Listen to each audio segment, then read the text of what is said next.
Ndugu wa Tanzania, naitwa Kanali Bernard Masala Mlunga, kaimu mkurugenzi wa habari na uhusiano,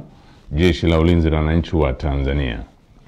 Jeshi la Ulinzi la Wananchi wa Tanzania linautaarifu umma wa Watanzania kuwa linaendelea kufuatilia kwa karibu na kutathmini hali ya ulinzi na usalama nchini katika kipindi hiki cha kuelekea uchaguzi mkuu unaotarajia kufanyika tarehe 28 na tarehe 29 mwezi Oktoba mwaka 2025 kama ilivyotangazwa na Tume Huru ya Uchaguzi nchini na Tume ya Uchaguzi Zanzibar. Kwa ujumla, Jeshi la Ulinzi la Wananchi wa Tanzania linaridhishwa na hali ya usalama iliyopo nchini katika kipindi hiki ambacho vyama vya siasa vinaendesha kampeni zao kwa kuzingatia matakwa ya kisheria, kuheshimiana na kuvumiliana kunakooneshwa kupitia kwa wagombea wao wa ngazi za urais, ubunge na udiwani. Jeshi la Ulinzi la Wananchi wa Tanzania linaviomba vyama vya siasa kuendeleza hali ya amani na utulivu wakati wote wa kampeni, kupiga kura na baada ya kupiga kura. Katika hatua nyingine, Jeshi la Ulinzi la Wananchi wa Tanzania linalipongeza Jeshi la Polisi na vyombo vingine vya usalama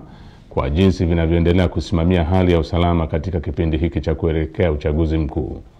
Aidha, jeshi linawapongeza wananchi kwa kuendelea kutumia haki yao ya msingi ya kushiriki kwa amani na utulivu katika kusikiliza sera za vyama mbalimbali kupitia mikutano ya hadhara inayoendelea kufanywa na vyama vinavyoshiriki uchaguzi mkuu kwa ngazi mbalimbali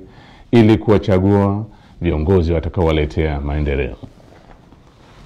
Pamoja na hali ya amani na utulivu iliyopo, bado kumeendelea kujitokeza baadhi ya watu wanaojiita wanaharakati kutoka ndani na nje ya nchi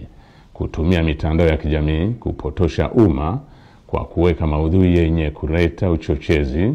kwa kulihusisha Jeshi la Ulinzi la Wananchi wa Tanzania na siasa ili kutimiza azma yao ya uvunjifu wa amani.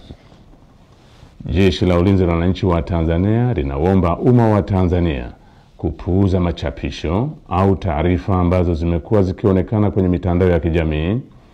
Wananchi wanakumbushwa kuwa taarifa zote zinazorihusu Jeshi la Ulinzi la Wananchi wa Tanzania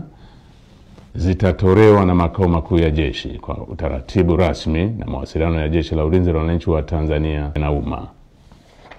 Jeshi la Ulinzi la Wananchi wa Tanzania likiwa sehemu ya vyombo vya ulinzi na usalama vyenye dhamana ya ulinzi nchini, ninapenda kuhakikishia Watanzania wote hali ya amani, usalama na utulivu katika kipindi hiki cha kuelekea uchaguzi mkuu, wakati wa uchaguzi na baada ya uchaguzi mkuu. Asanteni kwa kunisikiliza.